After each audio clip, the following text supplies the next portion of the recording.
pada saat kamu memutuskan untuk bertobat, bagaimana sikap keluargamu? Kalau ini kita udah nggak heran lagi ya. Seperti firman Tuhan ya kan. Yesus bilang, aku datang bukan untuk membawa damai. Weh, biasanya dikutip nih sama polemik-polemik ya kan. Wah, Yesus ngajak perang nih ya kan.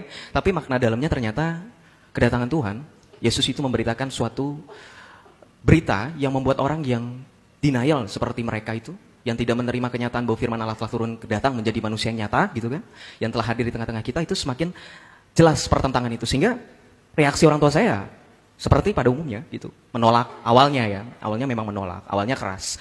Dan sampai memang pada saat itu saya dihadapkan langsung debat sama adalah salah satu tokoh di lingkungan saya, bisa disebut dengan ustadz gitu kan. Dia biasa mengisi pengajian dan memang dulunya guru ngaji saya juga gitu. Jadi saya diperdebatkan, apa alasan kamu mengikuti Yesus? Ya biasalah, yang Bapak Ibu sering temukan di media sosial atau di TikTok atau di YouTube ya.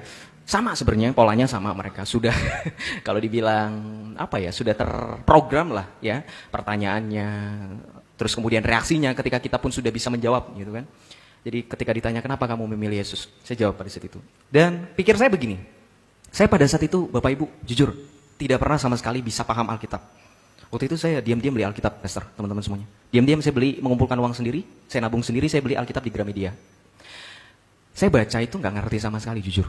Mungkin karena pengaruh roh kedar kali ya. Padahal bahasa Indonesia tuh. Bahasa Indonesia, bukan yang bahasa yang dulu.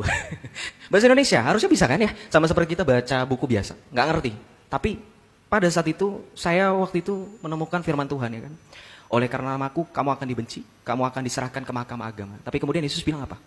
Tapi nanti yang akan berbicara adalah Roh Kudus yang akan terus berbicara terus terang kepadamu, ya kan? Yang akan menuntut kamu. Itu pada saat itu ayat itu yang mengena saya dan itu yang langsung muncul di ingatan saya ketika saya berhadapan dengan ustadz yang mediasi saya. Karena pada saat itu sudah, Bapak Ibu, situasinya itu sudah keluarga besar sudah datangin saya.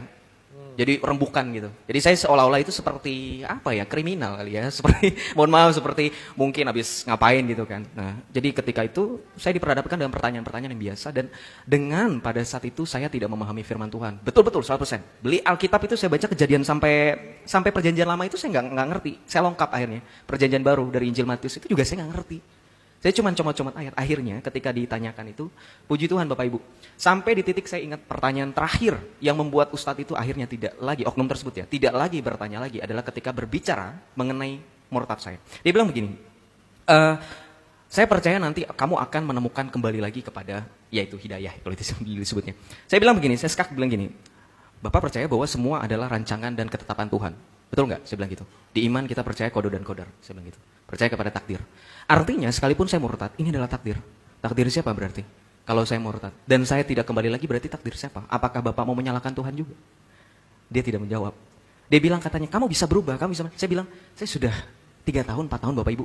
Saya tetap mengerjakan apa yang menjadi rukun dan dasar iman saya. Saya sholat setiap bangun pagi jam 3, sepertiga malam saya tetap minta petunjuk. Tapi at the end, Yesus tetap memanggil saya. Karena memang tadi saya bilang, panggilan Tuhan itu semakin besar saya tolak, semakin besar itu merengkuh saya. Itu yang saya percaya dan itu bukan karena kepahitan atau apapun itu. Dan saya percaya itu kuasa Allah. Dan sampai akhirnya ketika Ustadz tersebut tidak bisa ngomong, keluarga saya kecewa. Karena mereka pikir ini orang bisa mengembalikan, maksudnya bisa merubah pikiran saya, malah makin jadi nih anak. Akhirnya sampai di posisi biasa merasakan kekerasan fisik ya Bapak Ibu. Saya anggap itu sebagai suatu sukacita. Karena kita lihat tokoh-tokoh dalam Alkitab seperti bahkan Rasul Paulus ya, para rasul sendiri sudah terbiasa menderita. Dan kita pun sudah terbiasa untuk dipanggil untuk menderita. Betul nggak? Untuk memperoleh mahkota kehidupan. Jadi awalnya berproses memang pastor dan teman-teman. Ditolak, merasakan penderitaan. Wah saya kalau biasa itu di tetangga itu sampai keluar rumah itu malu. Karena biasa saya itu nangis itu sampai teriak. Karena memang sebegitu sakitnya. Jujur. Saya mengalami kekerasan itu ya. Tapi saya tidak benci sama sekali. Itulah kenapa saya merasa ini benar-benar jalan hidup yang benar. Karena saya tidak merasakan kebencian ketika saya pun disakit. Dan itu benar-benar panggilan dari Yesus sendiri yang mengatakan kasihilah musuhmu dan berdoalah bagi mereka yang menganiaya kamu. Sampai akhirnya saya bawa terus dalam doa. Saya bilang Tuhan lembutkan hati orang tua saya. Saya bilang. Saya minta dalam doa, saya terus berdoa ketika dipukuli itu, ketika dikerasi itu sampai akhirnya saya sambil mohon-mohon saya bilang saya bukan anak yang bandel. Saya bilang gitu.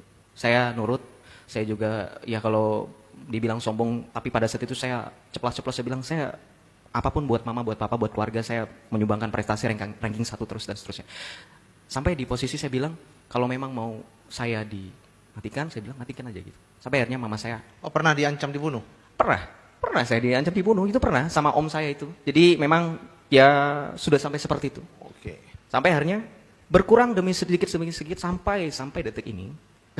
Bapak Ibu mungkin lihat kalung salib saya yang sebesar ini. Saya pakai di depan keluarga saya. Di depan mama saya, di depan tetangga-tetangga saya. Mama saya awalnya bilang, kan saya orang Sunda Betawi ya, dipanggilnya AA. A, nanti kalau tetangga tahu gimana? Cepat atau lambat mereka harus tahu lah, gitu. Karena saya nggak pernah malu, aku nggak pernah malu mah, gitu.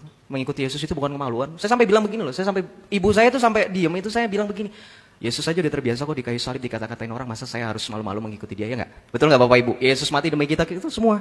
Dia sudah terbiasa diolok-olok, dicibir orang, diludahi orang, masa kita harus malu? Makanya saya bilang seperti itu, akhirnya mama saya melembutkan hatinya. Puji Tuhan, saya setiap WhatsApp-an, chatan atau bahkan ketemuan sama mama saya tidak malu untuk membuat tanda salib dalam berdoa. Saya berdoa terus, saya berdoa selalu di depan mama saya. Dan itu adalah bentuk penginjilan yang secara tidak langsung menerus-menerus itu mama saya akhirnya tersentuh, akhirnya menerima fakta bahwa saya sudah dimenangkan oleh Kristus dan tidak mungkin lagi direbut kembali. Haleluya.